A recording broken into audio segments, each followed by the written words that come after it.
You are listening to the Grandest Tour by the Cycling Podcast. Brought to you by iwoca. Flexible loans built for small businesses. iwoca.co.uk.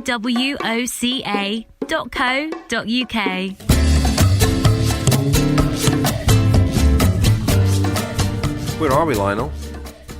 Where are we?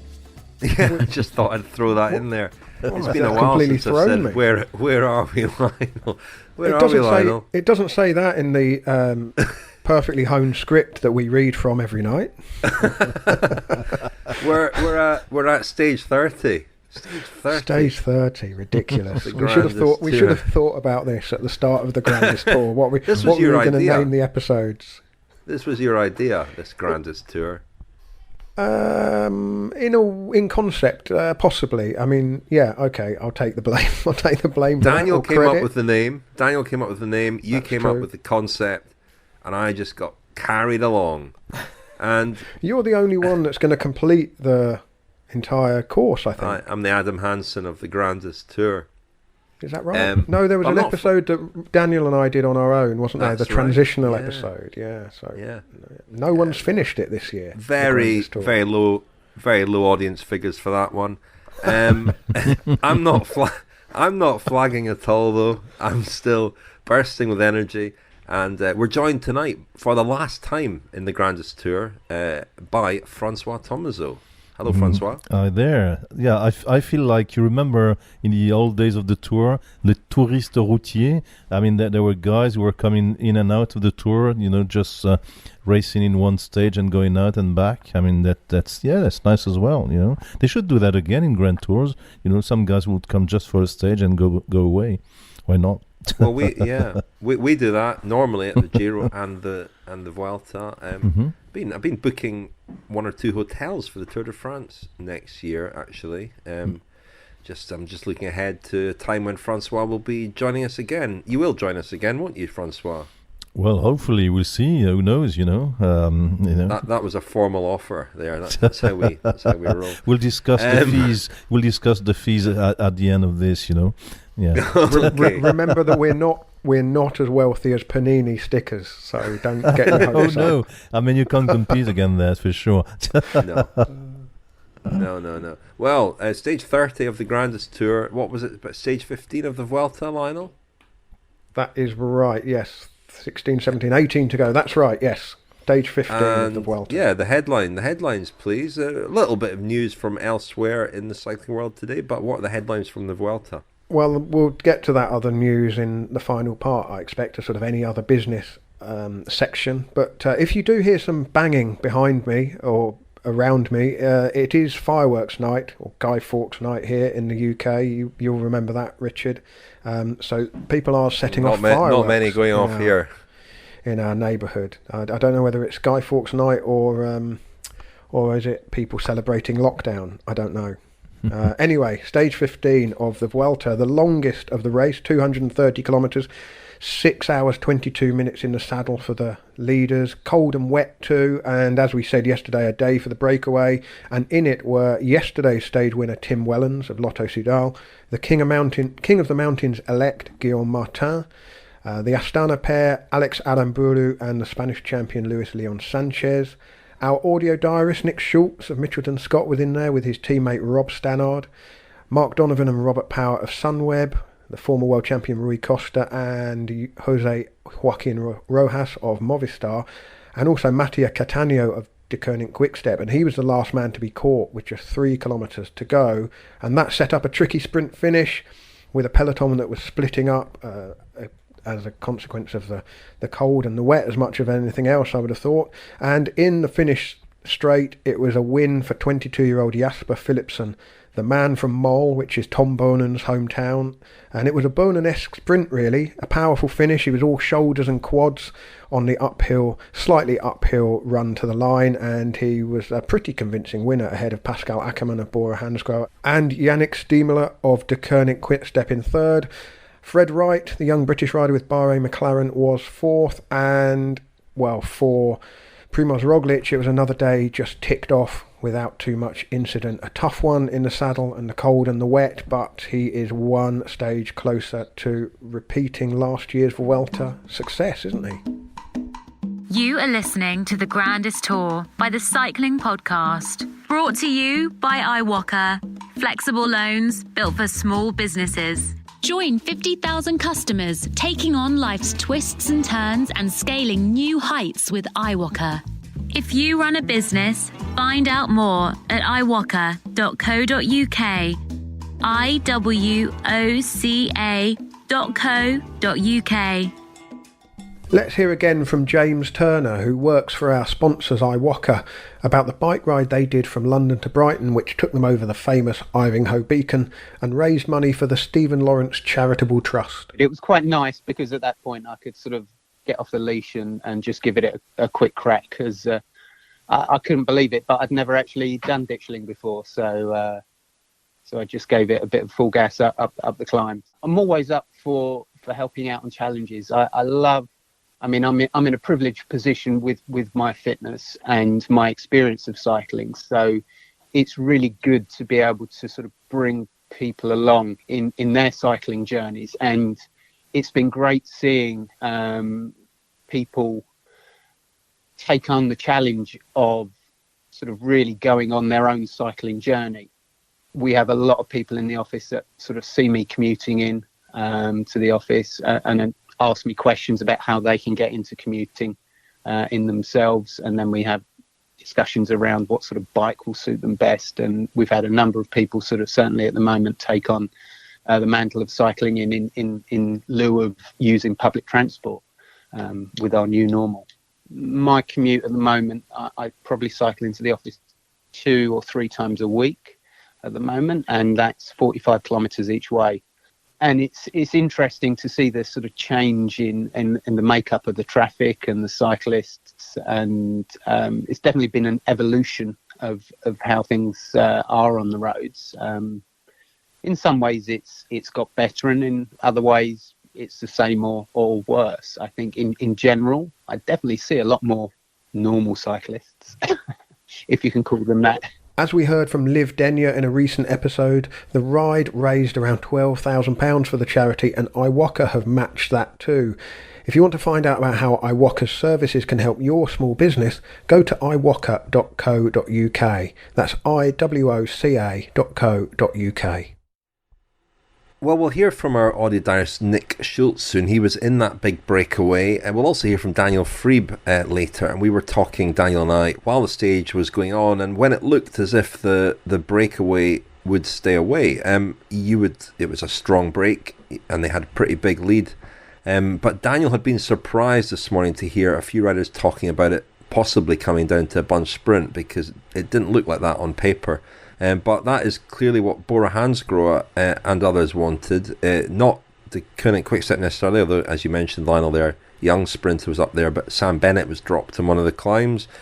And a sprint it was. And Jasper Philipsen, his first Grand Tour win. He's a very promising young sprinter, and maybe a bit more than that. He is stepping down though next year, moving to Alpes and Phoenix, so dropping out of the World Tour, although Alpes and Phoenix are, all but World Tour, and they are stepping up, so it could actually be a good opportunity for him there.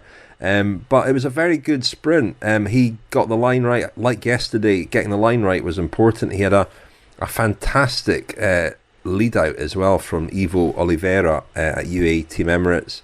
Michael Morkov did a good job for Stamler, but Stamler went a different way to Morkov, which maybe ruined that. I was surprised by Ackerman.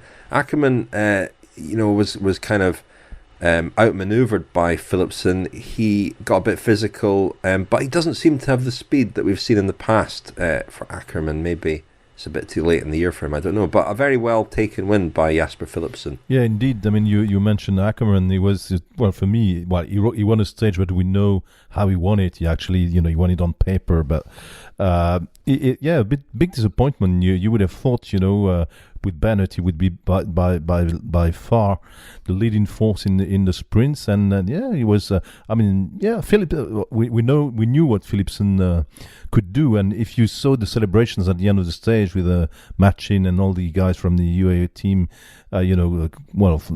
embracing him and kissing him around, they really, they expected this to happen one day. Well, unfortunately for them, he's leaving at the end of the season. But it has been one of the hopeful. As you said, I dare not say sprinters, because he's, as you say, it's probably more than this. But he still needed this great first, Grand Tour victory. And what next? I mean, there was lots of discussion on French TV about his abilities in the classics, and the French Eurosports consultant Jackie Durand, who should know because he won a couple, said he saw him do well in the Flanders Classics more than in the Ardennes Classics. But it's a little bit early to say. But he belongs to this 22-year-old generation. Went through a famous team, that from which lots of the under 23 riders come from. He's following the pattern that the current up and coming stars of cycling have been through. So it'll be exciting to see what he does. Another little thing that Jackie Durand pointed out in the finish is that because of the rain today, so some riders were wearing rain jackets and others didn't. And according to Durand, the fact that Philipsen was just wearing his jersey for aerodynamics might have be an advantage in the sprint. Who knows?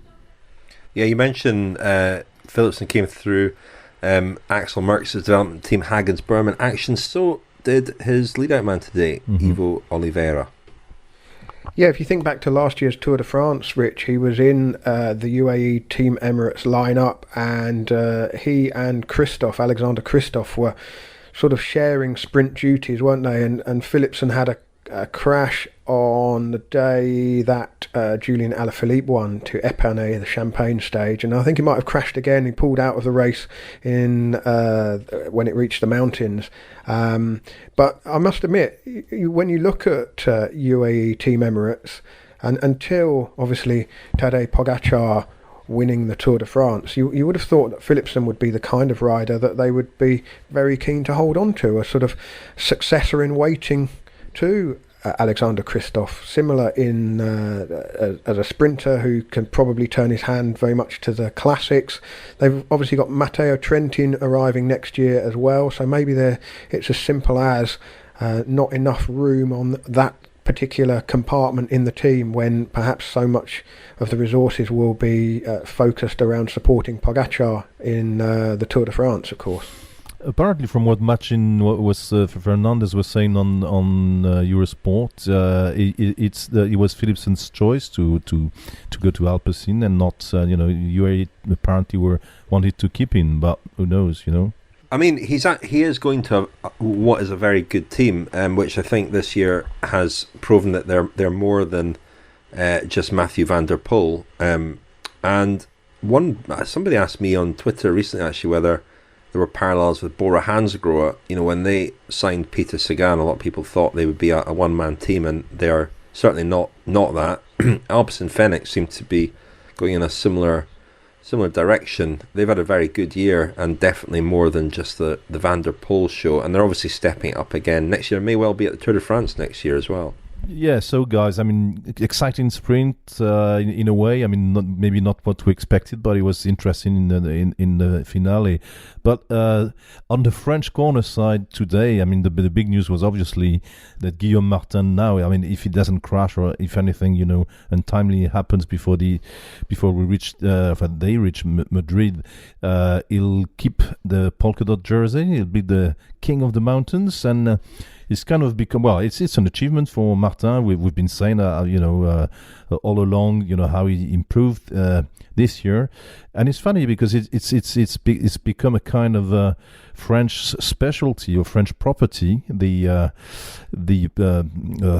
polka dot jersey in the Vuelta, and it's also become kind of Cofidis specialty, because remember, David Moncoutier won it 4 times, and Nicolas Hédé won it once, and now Guillaume Martin, who's also Cofidis, and of course the other winners of the King of the Mountain jersey. In the French winners were Luc Leblanc, and Laurent Jalabert, and last year Geoffroy Bouchard. So that's quite well. It's a jersey, obviously, that's really coveted in France. A little bit different, blue instead of red dots. But once again, I given the season he's had, I think Guillaume Martin really deserved to win something, and there you are.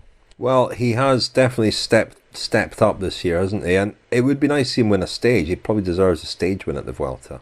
Well, maybe on Saturday, the crowning final mountain stage in the King of the Mountain jersey, just on the Cofidis link as well, François, that you point out. It's probably quite an important competition, or a good way for Cofidis to make an impression in the Vuelta. Of course, Cofidis has been a long-time partner of the Vuelta, sponsored the race for I think since 2009, and has just last year has extended for another couple of years. So it's a long-standing partnership that between the Vuelta and Cofidis. And of course, when the riders cross the line, the word they see on the finish line is Cofidis, isn't it? But I'm not sure I'm a fan of the irregular-sized blue polka dots.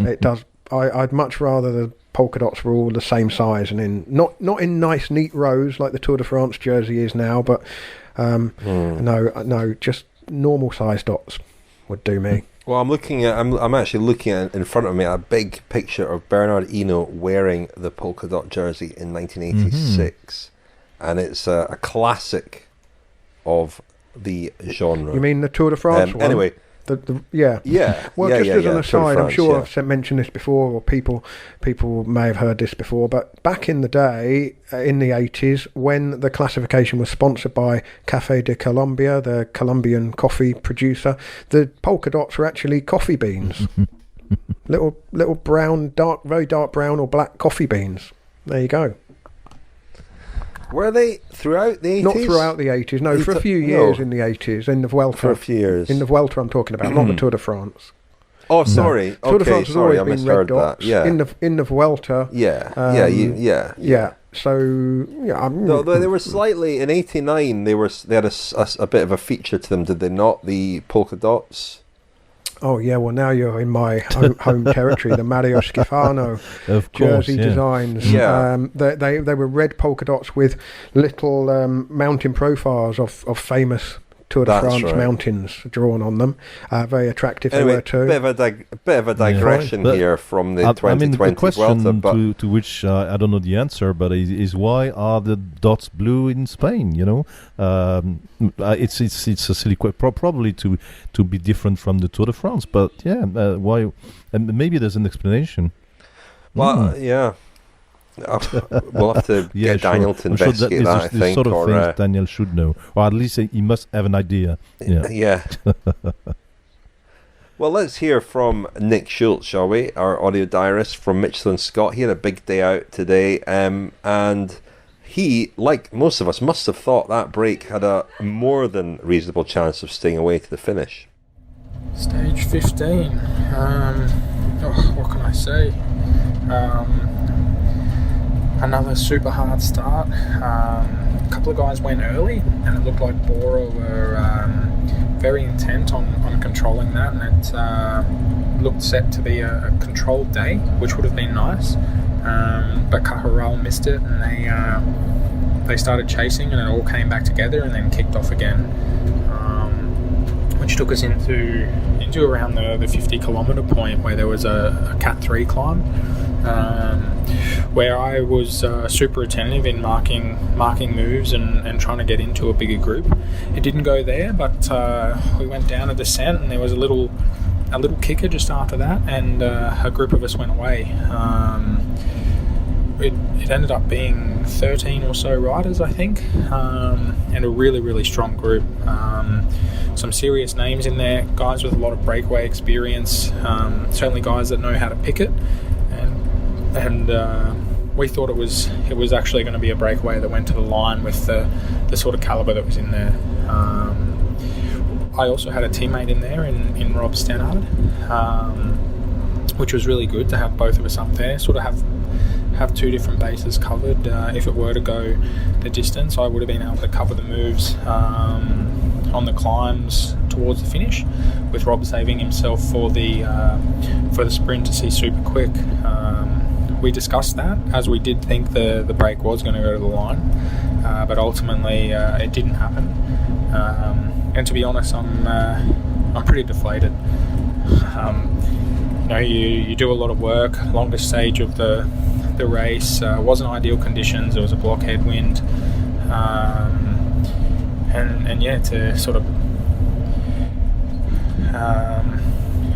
do all that to get in the break first of all, and then work your ass off all day to then be caught with 15k to go. It's not ideal, but it just feels like wasted energy. But ultimately, like every breakaway in cycling, generally the bunch decides, and today they decided that they wanted to bring it back, and no matter how hard you ride up front, you're never going to resist a charging peloton. But we had a backup in Dion Smith, and Callum Scottson gave him an awesome lead out into the finish there, and he was able to get fifth, which is just an awesome result. It was a little bit weird coming into the finish because there was some oil on the road, so they decided to stop all the times at 3k to go. So basically, once we hit that 3k to go, the bunch splintered, and there was a small group of guys who went to contest the stage, and then the rest of the bunch sort of rolled safely in. It was also super cold at that point, ridiculous. I think one of the coldest moments I've ever had on a bike, after the top of the last climb, descending down into the finish. It was just horrible. But another few days to go, and we'll keep trying and looking for that opportunity and see what comes of it. Chute à l'arrière du peloton, cycling podcast team car at the back of the pack, please. That's Seb Piquet, the voice of Radio Tour at the Tour de France, to remind us to tell you that this episode is sponsored by LACA, which is a community of cyclists all cooperating to provide insurance cover for their bikes and equipment and all of that kind of thing. And, well, we've got our own cycling podcast community within the LACA community, haven't we, Richard? So if people sign up and enter the code TCP, they can become part of our community as well as the wider LACA community. And LACA are also doing a crowdfunding effort to fund the next stage of the company's development, and check out laca.co.uk for details of that as well, because they're offering equity for anyone who invests, and the minimum investment is a very manageable, very reasonable £10. Well, LACA are cyclists. They won't be fazed by expensive bikes or fancy kits. When you take out your insurance, the premium you pay goes up and down according to other claims, but there is an upper limit. If this sounds like the kind of bike insurance you might be interested in, go to laca.co.uk and use the code TCP when you sign up. But don't take our word for it. Let's hear from a satisfied LACA customer. My name's Ed Block. Took up cycling just over 2 years ago as part of a challenge to do Land's End to John O'Groats, which we did in September 19. Started out with very basic bike, didn't even consider insurance because of the relatively low value of it. But once I started realising that cycling was going to become part of my life, I got more expensive bikes and eventually decided that I needed to get some insurance. And through word of mouth, really, I came across LACA, signed up for them. It seemed like a really good idea. I like the idea of the fluctuating premiums based on the level of claims that they're receiving. The bike that I'd used for Land's End to John O'Groats got a crack in it about 9 months after we got back. I went originally down the warranty route with Scott. So as soon as Scott said that they weren't going to cover it under warranty, that's when I made the claim with ACCA. And it couldn't have been a simpler claim process. I sent in a couple of photos of the crack and then had an email from them to ask a bit more about the circumstances and when it had happened. Unfortunately, I did know exactly when it happened because I heard the crack happen when I was out on a ride. So I just gave them that information about where it happened and when. They pretty much immediately agreed to pay for a replacement frame, which came from Scott to the bike shop where I'd originally bought the bike from. And they shipped it to me. And I, in fact, had the payment from ACCA before I actually paid out to the bike shop. So, yeah, it was completely smooth, very quick. Got the replacement frame. Interestingly, they even proactively offered to pay for any labour costs that would be involved in swapping all the components from the original bike onto the new frame. But as it turned out, I was planning to do that myself anyway. Very impressed. ACCA themselves were quick as I could have hoped. And in fact, kept chasing me to say, when can we pay you? Which was a bit surprising, but really, really welcome.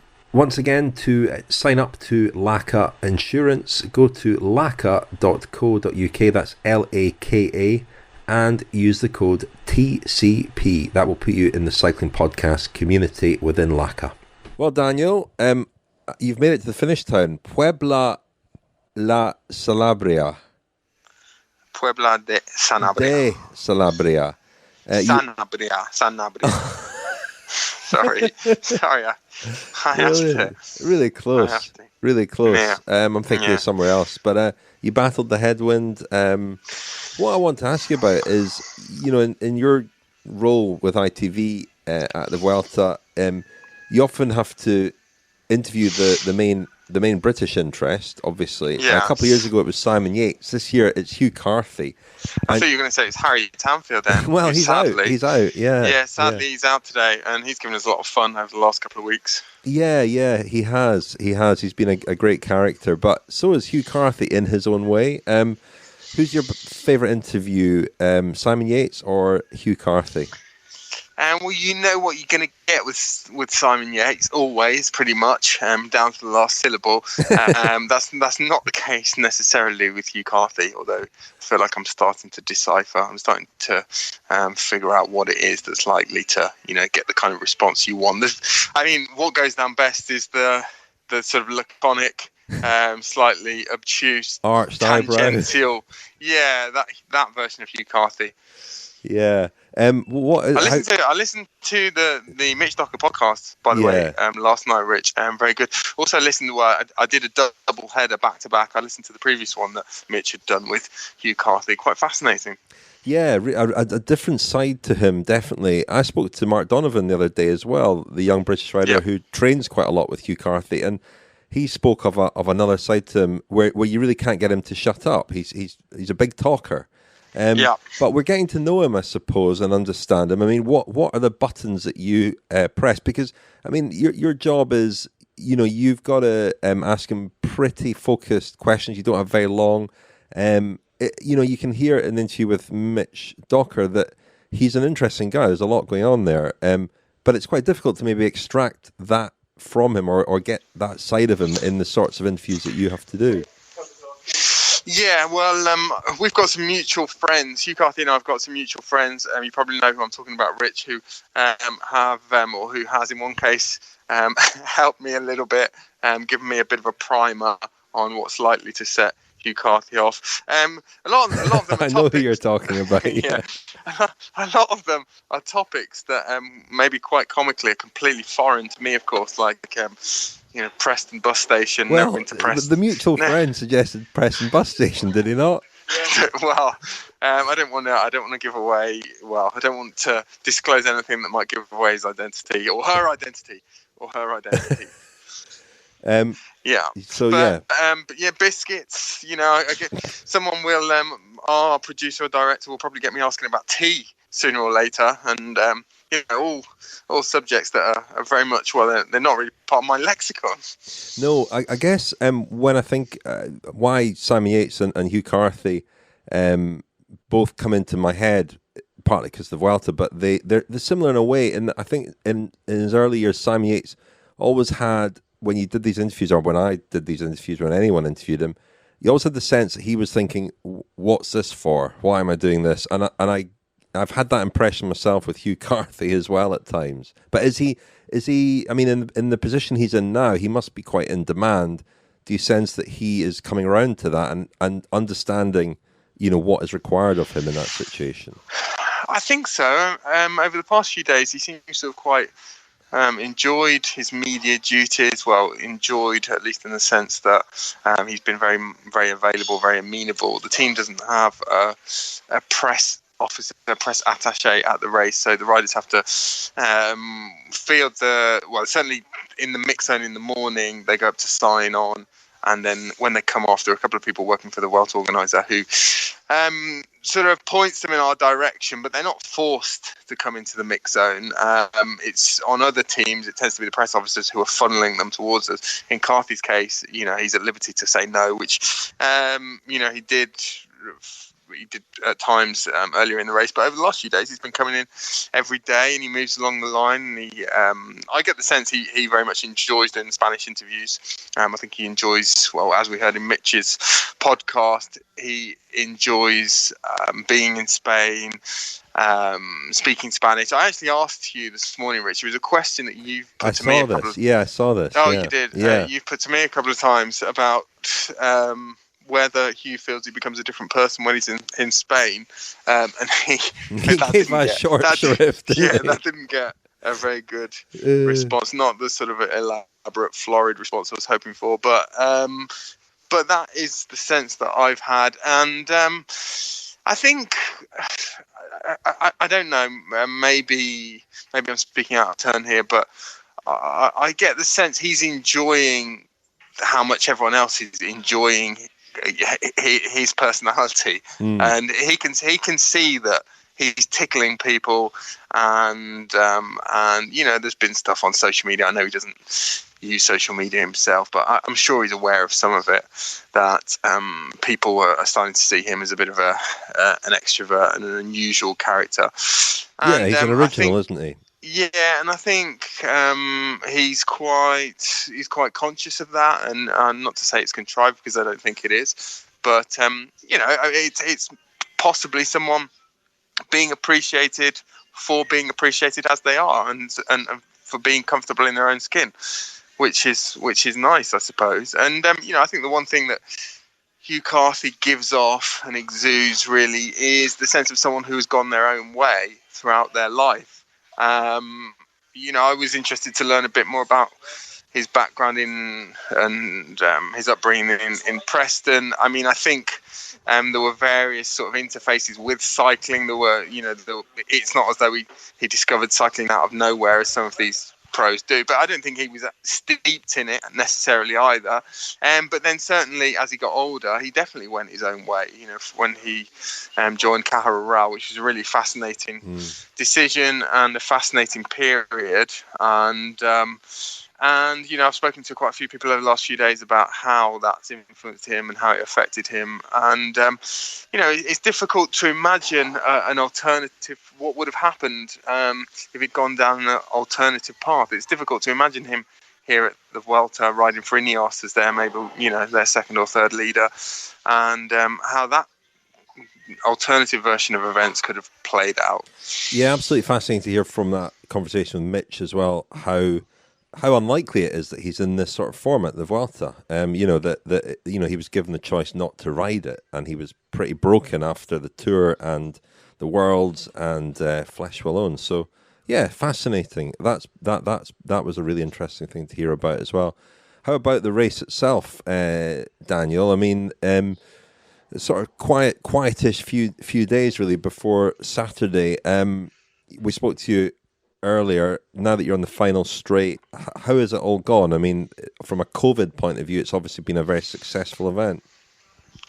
Yeah, I think from a racing point of view, we all looked at this last week and thought that it was going to be a bit of an anticlimax. But I think all of these there are 3 back-to-back stages. We're in the middle one at the moment, which throw up the possibility of sprints, of breakaways, and there's an outside chance every day of some kind of GC action. And I think the Vuelta has really been at the cutting edge of providing a kind of new blueprint for Grand Tours over the last 15, 20 years. I think the Tour de France has been heavily influenced by Vuelta routes and the identity that the Vuelta has tried to give itself. And this year we've had 18-stage Vuelta. I'm not necessarily suggesting that the other Grand Tours will want to go down that path in the future, but that's been interesting. And just how few nailed-on sprint finishes there have been.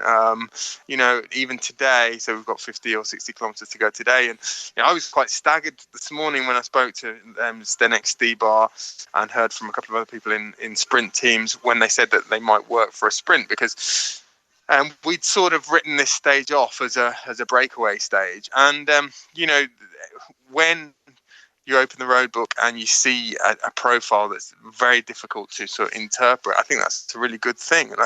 And we've had it sort of drummed into us that sprinters are entitled to 7 or 8 nailed-on opportunities per Grand Tour. But that's a dogma that maybe we'll increasingly question. I think at the Tour de France and the Giro, to a certain extent this year, we were blessed by the points jersey competitions, which made a lot of very interesting stages out of days that could otherwise have been quite routine with breakaways. But both that and the paucity of sprint finishes here, they might prompt someone to sort of reevaluate the place in the Grand Tours of tapestry or the Grand Tour narrative that sprint finishes should have. Well, as we watch, the break might not be guaranteed to stay away at all. Still a long way to go. We are watching our diarist Nick Schultz here, another rider who came through Caja Rural, went a slightly different route like Hugh Carthy, but it's by no means certain that they'll stay away. We'll leave you to get to the finish, Daniel, and for some more verbal jousting with Hugh Carthy. Could be. It sounds quite daunting. I'm slightly nervous every time he sidles over, and yeah. Well, he did say he wanted to be. He could have been a teacher, and he has that air about him. I called him Mr. Carthy in last night's episode. Yeah. What would he? He didn't say what he would teach, did he? But he was quite sincere about that, wasn't he? Yeah. What would he teach? Maybe Spanish or history or something. I would say his history would be a good bet. History, possibly woodwork. I can imagine it's a woodwork team now. quite far apart. Maybe woodwork or history. CDT. The history of woodwork. My worst subject at school, woodwork. The Cycling Podcast is supported by Science in Sport. Science in Sport. Fueled by science. Thank you very much indeed to Science and Sport for their support of the Cycling Podcast. If you want 25% off all your Science and Sport products, go to scienceandsport.com, enter the code SISCP25 at the checkout. We heard in last night's episode from James Morton at Science and Sport, answering a listener's question. We've got more from James to hear in future episodes, but if you have a question about nutrition for James, do email us, contact@thecyclingpodcast.com. And also, if you have a question for us for our press conference episode, which will be next week's episode after the Grandest Tour finishes on Sunday, email us, contact@thecyclingpodcast.com. And if you can send us an audio file, we do like to hear your voices, and we got so many audio questions at the Tour de France that we weren't able to get to any of the written questions, so we will definitely prioritize audio questions. Now, we heard from Daniel there. That was interesting to hear about his burgeoning relationship with Hugh Carthy. It's all going very well. They'll be firm friends by the end of the Vuelta. But a couple of other bits of business. In this part of the episode, we sadly lost a rider today, a guy we've heard a bit from and who Daniel mentioned there. He was the Lanterne Rouge, wasn't he? But Harry Tanfield had to pull out the Vuelta today. Well, yeah, let's hear very briefly from Harry Tanfield, who will be flying back to the UK, I think from Spain tomorrow. He'd been struggling with a muscle injury since before the rest day, and had been hoping that the rest day and a couple of easy-ish days might help him get through, but sadly not to be. So yeah, just finished stage 15 of this year's Vuelta, and it's my last one. So I'm flying back to the UK tomorrow. It was a pretty hard day out there for the 3 hours that I was on the bike anyway. Was struggling quite a bit with my VM muscle in my leg from last week. It was alright yesterday, but came back on today, and that combined with bad legs as well, which they were pretty bad yesterday, but today was just relentless headwind and uphill, so the moment you're not in the peloton, you lose a lot of time pretty quick. And yeah, as much as I could ride 300, 350 watts, I probably still wouldn't have been able to make the time cut even with that. And my stomach was hurting, I couldn't really eat. I was just completely broken, to be honest, so yeah, I had to pull the pin. That was Harry Tanfield, and corrections corner. He was Lantern Rouge last week, but I kind of hadn't been keeping my eye on that part of GC, and he actually moved up quite a few places thanks to a very good time trial the other day. So at the start of today's stage, he was 144th with 4 other riders behind him on GC. But he's out the race, and that's sad news. It was his first Grand Tour, and he's out of a contract at the end of the year, isn't he? So it's not a great way for him to finish the Vuelta, but it sounds like he didn't have a choice in the end. A rider who is very much still in the Vuelta and riding well, he's been in a couple of breakaways, and he was up there on Saturday's stage, is Mark Donovan, a young rider at Team Sunweb, and you know, he came through the Team Wiggins setup. He's good friends with James Knox, who of course kept a diary for us at the Giro recently. They're from the same part of the world, the Lake District, and in fact I think they still live together in Girona. They share an apartment in Girona. He's only 21, Mark Donovan, and I caught up with him on the rest day just to find out how his first Grand Tour was going. How are you finding your first Grand Tour? How's the body recovering? Yeah, I mean, it's been obviously pretty tough. I mean, that's a bit of an understatement, but yeah, it's big race. You know, lots of good guys, and it's been a big old fight pretty much every day, really, to get in the break. There's been some extremely hard days, but yeah, I feel like I've been sort of coping with it pretty well. I mean, we're 2 weeks into it now, and you know, I'm tired, but don't feel like I'm completely out of it yet. You know, still pretty happy to be doing a ride like I did on Saturday. You know, almost 2 weeks into the race. Kind of didn't really, you know, obviously first Grand Tour, I didn't really know what to expect. You know, how the body was going to react. But yeah, I'm pretty real happy with how it's going. Is there anything about the racing as well that's different, that's taking you by surprise? Not so much, really. I mean, I think, I mean, it's just maybe just the amount of days that, you know, people are really keen to get in these breaks. You know, obviously you got the GC guys, but then pretty much everybody else is sort of aiming for a bit of a, you know, to get lucky in a break. So yeah, it's never easy. And you know, you often end up with you know, real strong guys at the end. You know, you don't get.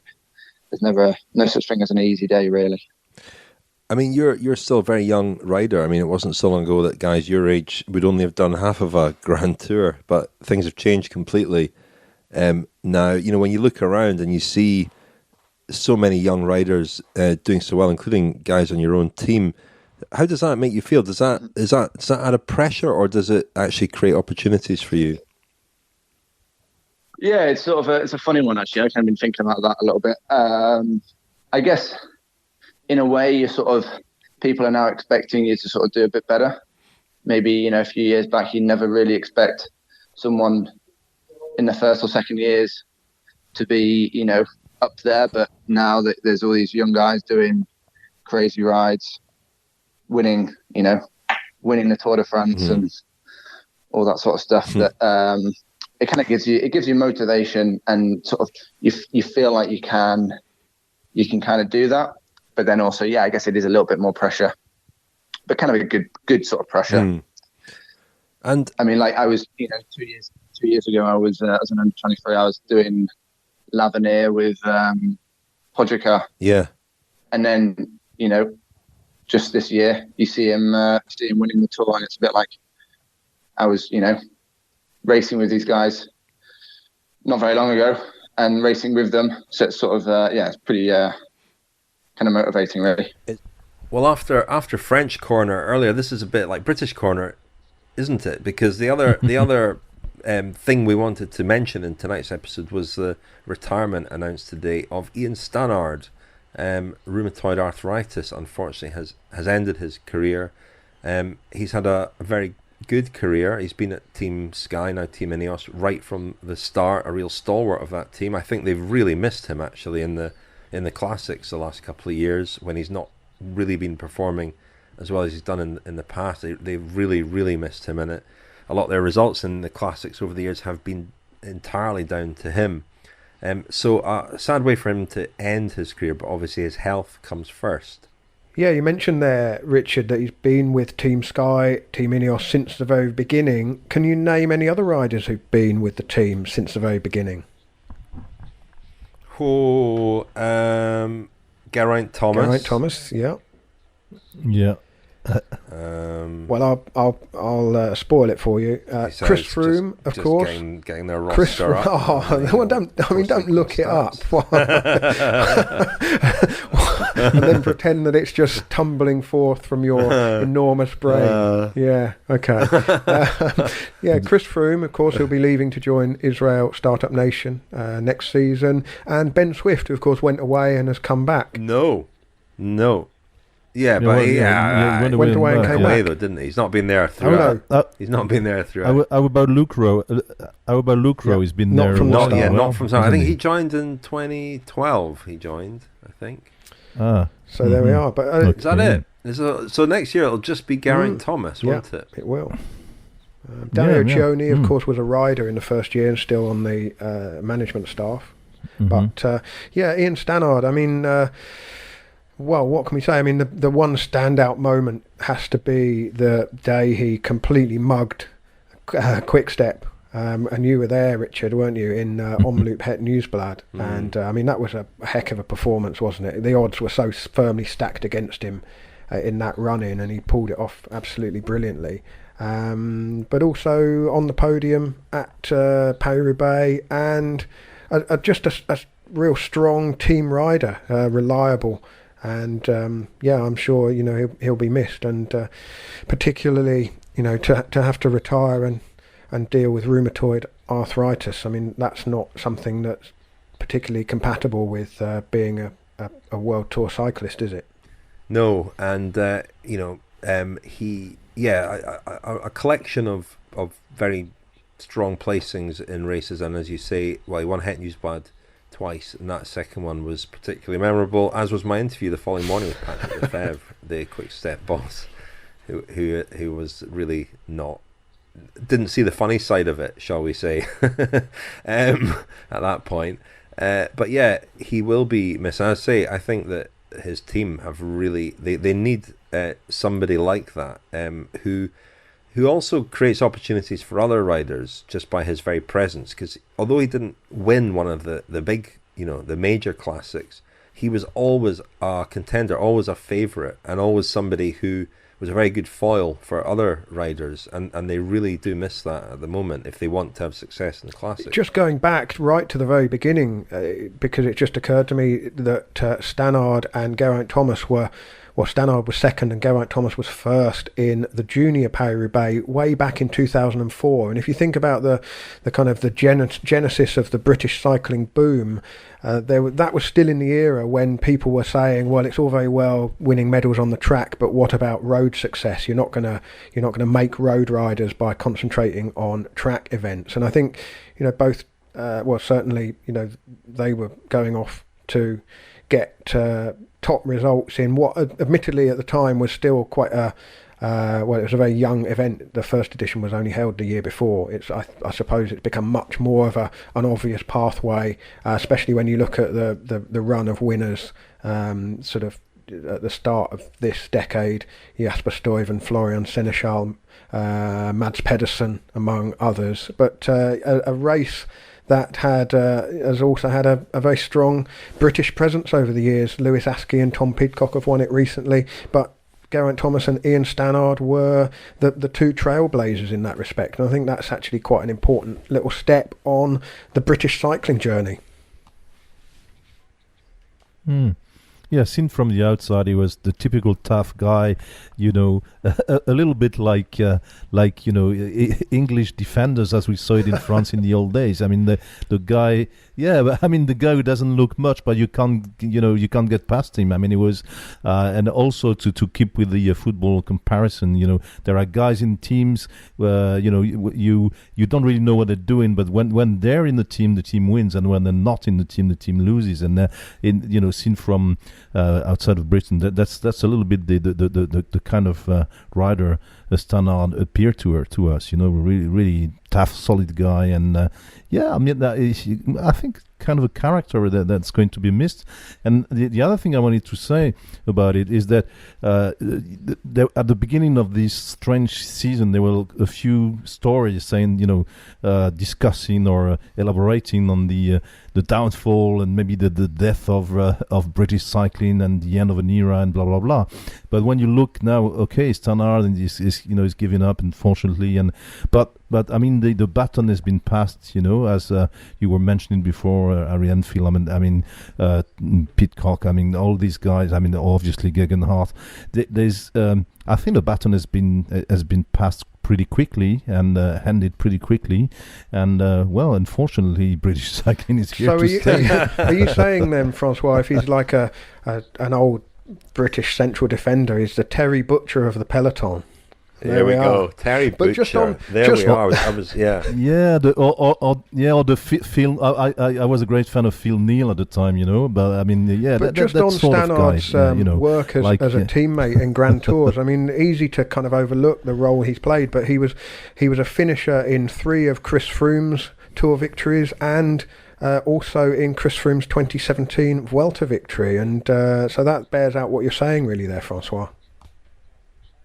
He was also in Chris Froome's 2011 Vuelta victory. Oh, of course, yeah. He was a part of that team. Well done. He rode 10 Grand Tours, only failed to finish one at the Vuelta in 2010. And whenever I saw him at races, he's a big guy. Looked like a rugby player actually, more than a central defender. I was always amazed that he got round. He's 83 kilos.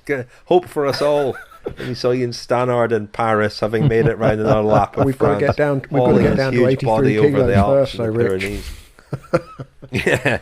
Anyway, power to weight ratio through the roof. Anyway, we should wrap things up for tonight, chaps. François, it's au revoir, and for now, I mean, I did sort of float the idea of you contributing in song, in the form of song, over the next few weeks and months, and while we're waiting for listeners to get in touch and suggest with their requests for jukebox Thomazeau. I'd be more than happy to oblige. I mean, if there are no requests, well, never mind, I won't. But otherwise, I'll be. We're all in lockdown again, so I have plenty of time. Well, if you've got a question, I remember. What about a question for François as well? If we're taking questions for our press conference, absolutely, a question for him to answer in song, maybe. Can I, while we're on the subject of requests, and I'm not gonna ask you to sing Happy Birthday, François, but if you want to, that's fine. But We did get an email, and it's a bit early. Apologies, Emily Corbu. Corbu, I think, is your name. You emailed us and asked whether we could say happy birthday to your sister Beth. Her birthday is on November the 12th. But I'm not sure we'll have an episode out that day. We are coming to a stop soon, going back to weekly. She's in Australia, and they both listen to the podcast, so that's very nice. And happy birthday, Beth. Well, we'll play out with François singing happy birthday to you. in French. I do that. You want me to do that Go now? on. Okay. Joyeux anniversaire, joyeux anniversaire, joyeux anniversaire. What's your first name? Yeah, do that again. Do it again. But joyeux. I can't do it again. Joyeux anniversaire, joyeux anniversaire, joyeux anniversaire, Beth. Joyeux anniversaire. Fantastic. Thank you, François. There you are. Thank you, Lionel. Thank you, Rich. See you soon. Thank you, François. Thank you, Lionel. Bye-bye.